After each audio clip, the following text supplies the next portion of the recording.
جہاں لوگ ڈاکٹر کو زیادہ محترم مانے وہ بیمار ذہنیت کے ہیں۔ جہاں لوگ جرنیل کو زیادہ محترم مانے وہ شدت پسند وحشی ہیں، اور جہاں کے لوگ سب سے زیادہ استاد کو محترم مانے وہی حقیقی تہذیب یافتہ ہیں۔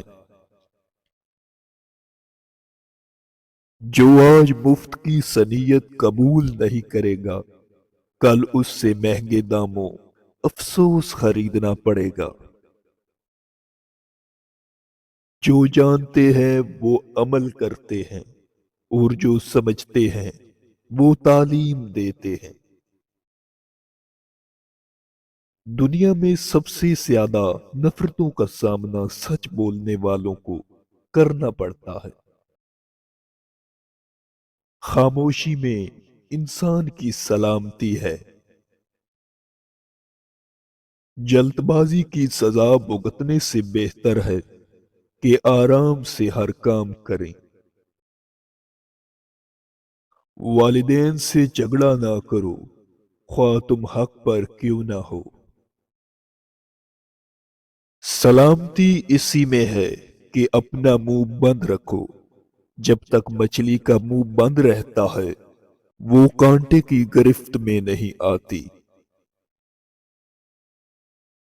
ایک سمجھدار شخص دوسرے ناسمجھ کو جانتا ہے، کیونکہ ایک زمانے میں وہ بھی ناسمجھ تھا، لیکن ایک ناسمجھ دوسرے سمجھدار کو نہیں جانتا، کیونکہ وہ کبھی بھی سمجھدار نہیں رہا۔ برے دوست سے اچھا دشمن بہتر ہے۔ علم کی طلب سے شرم مناسب نہیں، کیونکہ جہالت زیادہ باعث شرم ہے۔ قانون سب کے لیے برابر ہے، یہ دنیا کا سب سے بڑا جھوٹ ہے۔ قانون مکڑی کا وہ جالا ہے جس میں کیڑے مکوڑے پھنستے ہیں، مگر بڑے جانور اس کو پھاڑ کر نکل جاتے ہیں۔ سیاست سے کنارہ کشی کا انجام یہ ہوگا کہ تم سے کم تر لوگ اٹھ کر تم پر راج کرنے لگیں گے۔ جو شخص خوبصورت گھوڑے اور قیمتی لباس سے فضیلت حاصل کرنا چاہتا ہے وہ جاہل ہے، کیونکہ گھوڑے کی فضیلت دوسرے گھوڑوں پر اور لباس کی فضیلت دوسرے لباس پر ہوگی، نہ کہ خود اس پر۔ تاریخ کی نسبت شاعری حقیقت کے زیادہ قریب ہے۔ انسان ایک ایسا پرندہ ہے جو بے پر ہونے کے باوجود پرواز رکھتا ہے۔ بہت سے نقصانات انسان کو اس وجہ سے پہنچتے ہیں کہ وہ لوگوں سے مشورہ نہیں لیتا۔